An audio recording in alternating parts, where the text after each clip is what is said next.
Telugu big boss season 9 ఫైనల్గా 14వ వారం voting result ఎలా ఉంది, టాప్లో డేంజర్ జోన్లో ఎవరున్నారు, అలాగే టాస్క్ల అప్డేట్స్ తెలుసుకుందాం. వీడియో చివరి వరకు చూడండి. మరి మీ ఫేవరెట్ కంటెస్టెంట్ ఎవరు కింద కమెంట్ చేయండి. ఎవరికి ఓట్ చేస్తున్నారో, అలాగే ఈ వారం ఎవరు ఎలిమినేట్ అవుతారని గెస్ చేస్తున్నారో, మిడ్ వీక్ ఎలిమినేషన్ ఉండబోతుందా చూద్దాం. ఎప్పటికప్పుడు అప్డేట్స్ కోసం మా ఛానల్ సబ్స్క్రైబ్ చేసుకోవడం మర్చిపోద్దు. ఒక లైక్ చేసి ఈ వీడియోని షేర్ చేయండి, హైప్ చేయండి. ఇక ఈ రోజు టాస్కుల్లో తనూజ అలాగే భరణి గెలుస్తారనమాట. సో వాళ్ళకి మళ్ళీ ఇవాళ ఆడియన్స్ వస్తారు. సో తనూజకి ఓట్ అపీల్ చేసే అవకాశం అయితే ఉందన్నమాట. అలాగే ఈ వారం ఒకరికి ఇమ్యూనిటీ కూడా రాబోతుంది. సో ఎవరికి ఇమ్యూనిటీ వస్తుందో చూడాలి.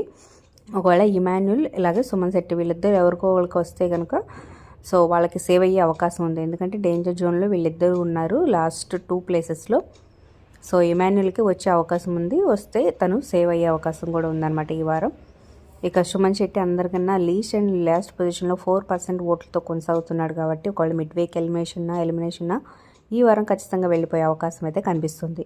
ఇక టాప్లో తనూజ ఎప్పట్లాగే దూసుకుపోతుంది 40% ఓట్లతో. నెక్స్ట్ డిమోన్ పవన్ అలాగే సంజన వీళ్ళిద్దరు పోటాపోటీగా ఉన్నారు. కొన్ని చోట్ల సంజన, కొన్ని చోట్ల డిమోన్ పవన్, భరణి వీళ్ళు 3 ప్లేసెస్ అయితే చేంజెస్ ఉన్నప్పటికీ సో పోటాపోటీగా వీళ్ళ ముగ్గురు అయితే ఉన్నారు. లాస్ట్ 2 ప్లేసెస్లో ఇమాన్యుల్ అలాగే సుమన్ శెట్టి ఉన్నారు. మరి ఈ వారం ఎలిమినేషన్ ఎవరైనా గెస్ట్ చేసినారో కింద కామెంట్ చేయండి. Like, share, subscribe for more updates.